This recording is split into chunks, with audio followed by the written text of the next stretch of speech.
Welcome to Care of the Child with Cancer, Part 2.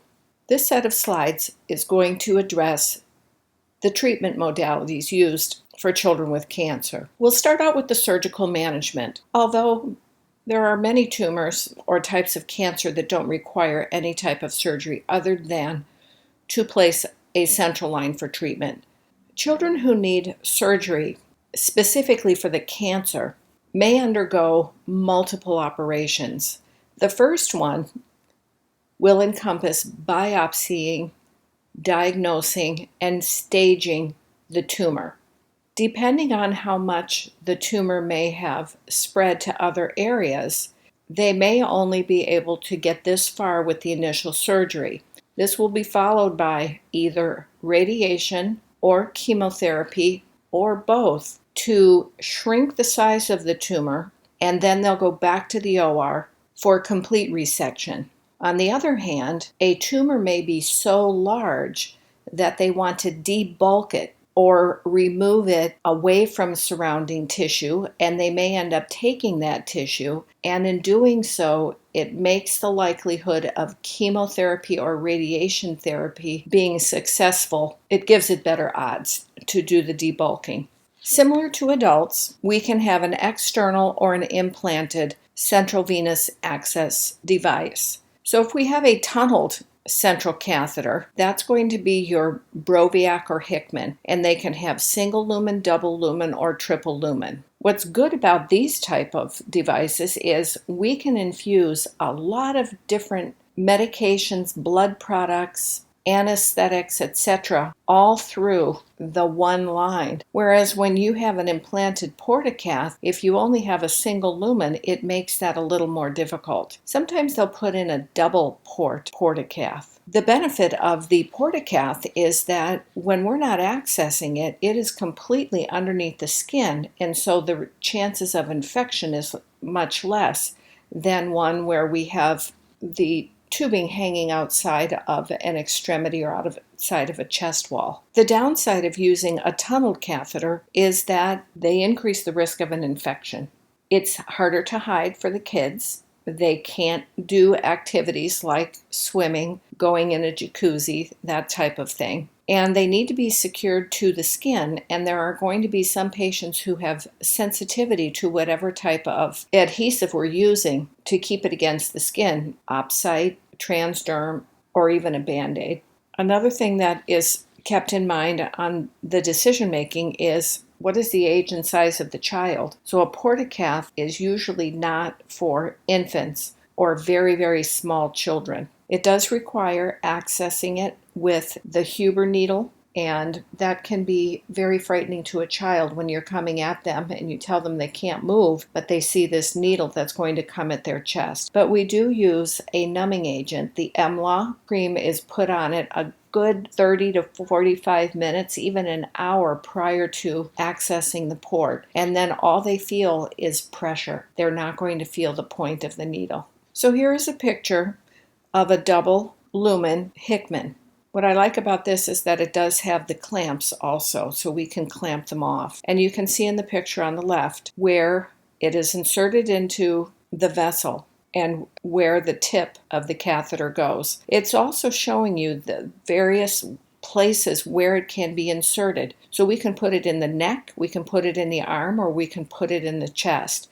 When you hear that a child has one, these are the areas that you need to be looking for when you go in to do your initial assessment. Here's a baby with a tunneled catheter, and of course you see where they are ending is right by that diaper area. So we want to keep this kid covered up when we're doing diaper changes. And the other thing is when the child can grab onto the lumen, they can yank on it. Here's a picture of a portacath, and this is a single port. And the reason that we use the Huber needle, and there's some other brands, is because it's non-coring. When you look at the center part of this port, that's a rubber dome. Well, if we access that with a regular needle, every time we go in, we pull out, we're taking a little piece of that rubber with us. And eventually there's going to be leakage coming through it. The Huber needle, I'm not certain exactly how it works, that it doesn't take out that central core, but it doesn't. So that's why we use that needle. And here's a child who has the portacath actually accessed. And the upper one shows the scar. And here are some children who are undergoing chemotherapy. I put the links up for these YouTube videos so that you can see what it's like for these kids as we're going at them. Because we're sterile. We can't be stroking their hair or touching their skin and giving them comfort. We're going about our business. We're very serious about it, keeping our voices calm, but also giving them a little bit of choice. For radiation treatment, we can have our traditional where they are radiating the entire area, or they can go and pinpoint it to a selective area. Once they determine that they need radiation therapy, the skin is going to have a small tattoo where they're going to direct the beams. They can also do the stereotactic surgical technique. And remember that some children, when they go down for their radiation therapy, may need sedation.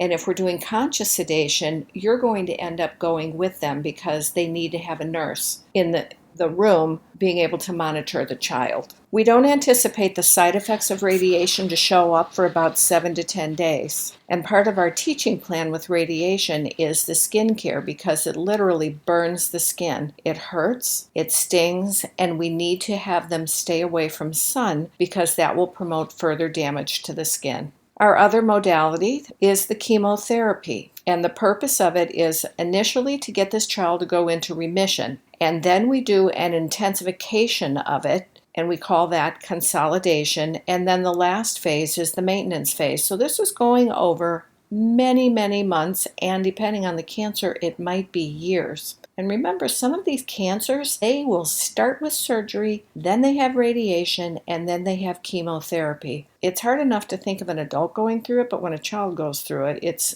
even more difficult.